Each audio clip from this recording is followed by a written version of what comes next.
Is there a world where you continue to be in business putting on Katie Taylor fights against one of these fighters? I know you recently added Holly Holm. There's a bunch of other fighters as well. We could go through the list, and there's more out there who I would think if I'm on the outside looking in, I want to sign up with you guys because of what you're doing. Or is this the end of your sort of business relationship with her after these two great fights? So we're 100% interested in continuing to work with Katie Taylor, and I feel she feels the same and her team feels the same, and they've told us as much. Obviously, she has a relationship with Matchroom, and she's going to respect that. Our priority is to give Chantel Cameron the opportunity to get her belts back at 140 pounds, whether that's through the WBC, where she's the interim champion, whether it's the other sanctioning bodies. That is something that we're squarely focused on and have been so since Sunday morning. So you'll see us take action in that regard. I think there's a roster of athletes that we have that could all make sense for Katie Taylor once the Chantel Cameron 140-pound belt becomes something that's more clear. It almost sounds like Katie Taylor may end up finishing out her career fighting under the MVP banner while still attached to Matchroom, because the biggest fights left for Katie do all involve MVP fighters, whether it's Chantel Cameron or Alicia Baumgartner, Holly Holm. These are all very big fights. I don't think Chantel Cameron is her first choice, even though they're 1-1 with each other, but Nikisa had to mention her. He wouldn't be doing his job if he didn't. There is a precedent for a third Chantel Cameron fight nonetheless, but that's not Katie Taylor's only option. There is also Holly Holm, who stated upon her return she wanted to be able to win a title at a weight where she didn't win one before. Back when she was boxing, she's a 3-weight champion, but she never won a title at lightweight. But Katie's at super lightweight. I don't think that'd be a problem. Katie Taylor just fought. In the interim, Holly Holm may end up fighting Stephanie Hahn, who MVP just signed. Then after that, if Holly wins, she can move into a Taylor fight at 140. The weight's not going to be a problem. If Katie's open to the fight, and we know that Holly is, the weight is not going to be a problem. There is also Alicia Baumgartner. Weight's not going to be a problem. Alicia's at 130 right now, but I could definitely see her jumping up 2 weight classes up to 140 for a chance to box Katie. It all depends on what Katie wants. But how did Katie Taylor end up in a position like this in the first place? Matchroom! Oh, I know that Katie Taylor already had a huge following as an amateur, and that following followed her into the pros, but Matchroom set her up in the right fights at the right time to build the brand that she has now. Matchroom! Having her box on Anthony Joshua's undercards, he himself had a huge following coming out of the amateurs into the pros. They built the brand you see today. The most sought-after fighter anywhere at or around these weights. Matchroom gave her the platform at a time where women boxers was not really a thing. Eddie Hearn, Matchroom, they rolled the dice, and it paid off. They gave her the platform. They got her the fights, and she took care of the rest. Now MVP wants to stay in the Katie Taylor business, but it's all due to the work that Katie Taylor and Eddie Hearn already put in. Does it happen? Well, in spite of Matchroom's contribution to Katie Taylor's professional boxing career that is now winding down, MVP at this point might have more to offer her. That doesn't mean she has to leave Matchroom, but consider that not only do they have the bodies, they have the name, they have an even bigger platform than Matchroom. Netflix is many times bigger than DAZN. Think about the viewing figures that they just put up with this past weekend show, in between 4 and 6 million viewers on Netflix, accenting a market that has an appetite for this kind of content if Netflix is on board to pay Katie another vast sum of cash to come back and box on their platform. I don't think Eddie and Matchroom would stand in the way, not unless you can offer her something comparable. And they don't have it. They don't have the bodies, and their megaphone isn't as big as Netflix's megaphone. I mean, she goes back to Matchroom and DAZN and does what?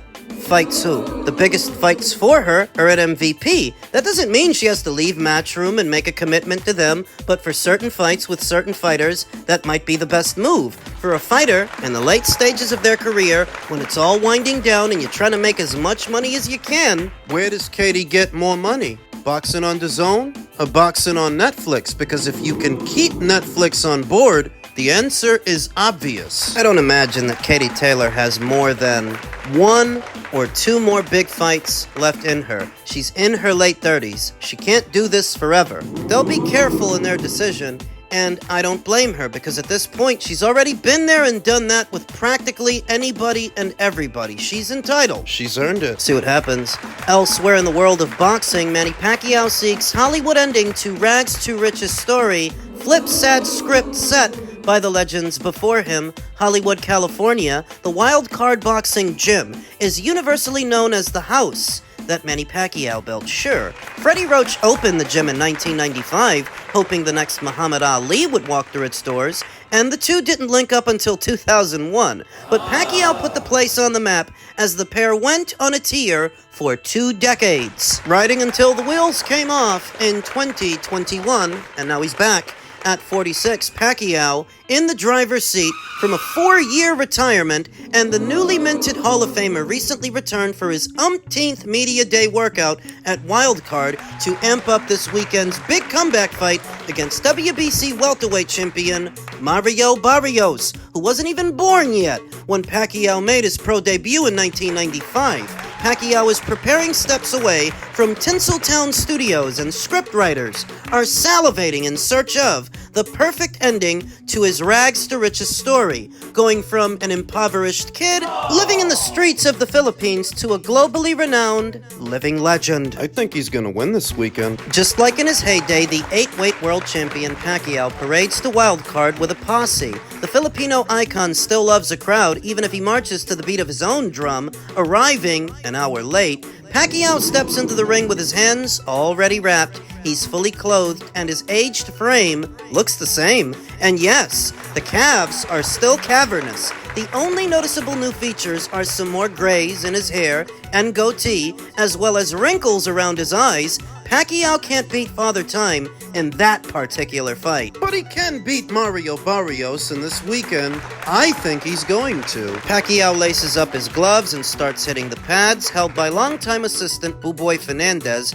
Roach, as well as coaches Justin Fortune, Marvin Somodio, and right-hand man Sean Gibbons look on. The band is back together. Cameras click as Pacquiao showcases his fleet feet while going in and out of the pocket, peppering the pads with punches. It's a half-hearted session, solely for style and substance, and the setting is not an appropriate one to gauge if Pacquiao is still operating at the peak of his powers. After all, no one is punching back at him. From stretching to signing off, the entire ordeal lasts about 10 minutes. Come on, we know he's not operating at the peak of his powers anymore, but is he operating well enough that he can beat a much younger man in Mario Barrios? And I think so, because in spite of how old he looked with Yordenis Ugas 4 years ago, Ugas is a boxer, Ugas is a mover, a guy you have to chase. Manny's old legs on short notice, they couldn't do that. Barrios is the opposite. You don't have to chase him, he'll come to you. The dangers are when you get lazy in training, Pacquiao told The Ring. The danger is when you're not 100% conditioned, when you go into the fight. That's not healthy, not passion. I'm not gonna be like other fighters who came back at 50% just to come back. I'm going to be at 100%, like I did before, and whatever happens, Pacquiao cuts himself off before elaborating any further. Even Pacquiao's family is worried about the patriarch's well-being. His son Jimuel, who's also preparing for a pro career, says there is cause for concern around his father's comeback. However, the ageless wonder is promising that all's well that ends well. My family has been very supportive, said Pacquiao. They saw my speed, my power, my body conditioning. I'm in good health. God is good all the time. Without God, I am nothing. I am here because of God's mercy and strength. But can God's holy power protect Pacquiao from Barrios' punching power? Well, let's get it straight. Mario Barrios was not a devastating puncher at 140 pounds, and he isn't one now at 147, not laboring with guys like Fabian Maidana and Abel Ramos. Nope. The old cynic in me believes that Pacquiao will win this weekend, not just because Mario Barrios is a low-hanging fruit to everybody at 147, but because there's more in it for the PBC if Manny wins than if Mario wins. So don't let that go over your head. When the PBC wants a guy to win a fight, the guy's gonna win a fight. Like Rolly Romero got that gift stoppage over Ishmael Barroso with punches that didn't even land. Remember that? When the PBC wants a guy to win a fight, the guy's gonna win a fight. Like, I think Manny's about to win a fight this weekend.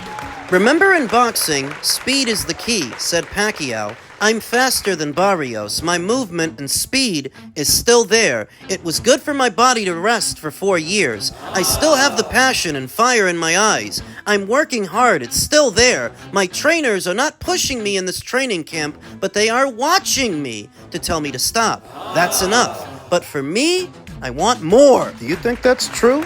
Do you think at 46 years old, Manny is actually faster than Mario? Faster? I don't know. But fast enough? Maybe.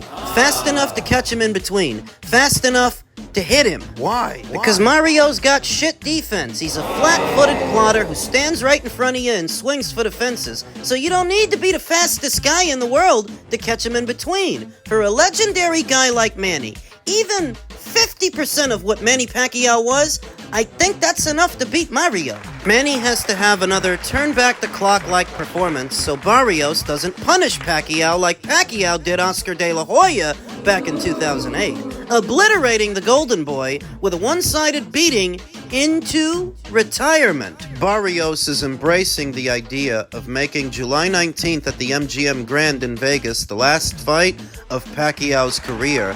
I'm ready to get a shitload of backlash if I retire him, Barrios told The Ring. Timing always beats speed, and I have great timing. I have fast hands and fast feet too. I just choose not to use it all the time. Yeah, right. It's kill or be killed in there. I'm going in there with bad intentions, trying to get him out of there. If he does, and he knocks out a 46-year-old Manny Pacquiao, you can expect the boos to rain down on Mario, because the only way Saturday night ends with a happy ending is if Manny wins. If Mario wins, he's gonna become subject to a lot of criticism. The whole appeal of this weekend's card is centered around Manny Pacquiao coming back and doing the unthinkable, becoming a world champion at age 46 in today's welterweight division. And if people don't get that, people ain't gonna be happy. Fear not. I think the people are gonna get what they want for more reasons than one. Veteran boxing scribe Lance Pugmire said, I went over to Floyd Mayweather's boxing club upon my arrival today in Vegas for Pacquiao Fight Week and was told to expect Floyd to attend with 2 fighters on the card. Conversations are already happening if Manny wins. This rematch could be worth billions, I was told. Oh, God. A rematch between Floyd and Manny, 10 years too late to be exciting for me. Their initial meeting was arguably one of the biggest and simultaneously one of the most overhyped fights in the history of boxing. Because for all of the hullabaloo about the fight, it didn't live up to expectations in terms of excitement. 10 years ago, 10 years later, when they're 10 years older, are we supposed to be excited? Am I? Because I'm not. What was lost on the casual observer 10 years ago is that when you put a guy like Manny in there with a guy like Floyd, Floyd's gonna neutralize him. Going back to my initial pick, I always picked Floyd Mayweather to beat Manny Pacquiao because he knew how to read him and he knew how to disarm him. That it wasn't going to be a shootout. Floyd would UD him in a ho-hum fashion. That's basically what he did. That was my initial pick from the very beginning, from the moment that fight became a talking point, where the casual observer, all they knew was that Manny's perceived as being the best and Floyd is perceived as being the best. Oh, so this is going to be the best fight ever. Except it wasn't. And if it wasn't the best 10 years ago, when they were 10 years younger, why would it be any better 10 years later when they're 10 years older? Floyd seriously thinking about doing this? I don't know. This could just be their way of hyping up this weekend's fight to get it to sell on the premise that the audience might get a rematch between Manny and Floyd. Could be a marketing tactic. Empty promises. Hype up this weekend's pay-per-view with the promise of a Mayweather rematch. Worth billions? That's hyperbolic. I mean, I think that if they actually made the second fight, The rematch. it would sell. It's not going to do what the first one did, but it would still sell fairly well because boxing fans are nostalgic. Remember 4 or 5 years ago when Mike Tyson had that exhibition with Roy Jones Jr.? Everybody knew those guys were over the hill. Everybody knew they were past their best. But a lot of people still bought it for the chance to see Mike in the ring again. People is sentimental. Boxing fans love nostalgia, so the idea that they could witness Manny and Floyd in the same ring in the modern day, that might be enough to get a lot of people to buy it. It's not worth now what it was worth back then, but it might still be worth something. Now, the hardcores like me, I'm gonna be a wet blanket. but the casuals that don't keep up with the sport as much as I or you, they're gonna tag along just for the ambiance, just for the decorum, just for the chance to say that they saw them fight. That weekend, that will be the thing to watch. That is, if they're actually serious about making it. I maintain a healthy level of skepticism that all of that might just be a marketing tactic to sell this weekend's pay-per-view with the promise of another one, a bigger one. I think Manny's gonna win. Mayweather rematch or no Mayweather rematch, I do think Manny's gonna win this weekend because Mario Barrios is low-hanging fruit and everybody knows it. That's why Manny's always had his eye on him. Not Boots, not Brian Norman, not a Montestanionis. In tandem with there being more in it for the PBC, if Manny has that belt, then if Mario has that belt, Mario's not going to generate anything for them. He's not going to generate them any money. Mario is the equivalent of a paperweight with a belt. He's a placeholder until something better comes along. Enter a 46-year-old Manny Pacquiao who's still interested in fighting for alphabet titles more than Mario is interested in unifying them with his contemporaries. And here we are. This past Friday, Katie Taylor, in her late 30s, was able to turn back the clock and dominate an opponent that otherwise gave her a hard time. So it's conceivable that Manny may be able to turn back the hands of time. He may wind back the clock this weekend. He's fighting the right guy at the right time for the right belt. Under the right banner to make it happen. So I'm gonna go with Manny Pacquiao to become WBC welterweight champion this weekend. And it's just the question of, what does he do after that?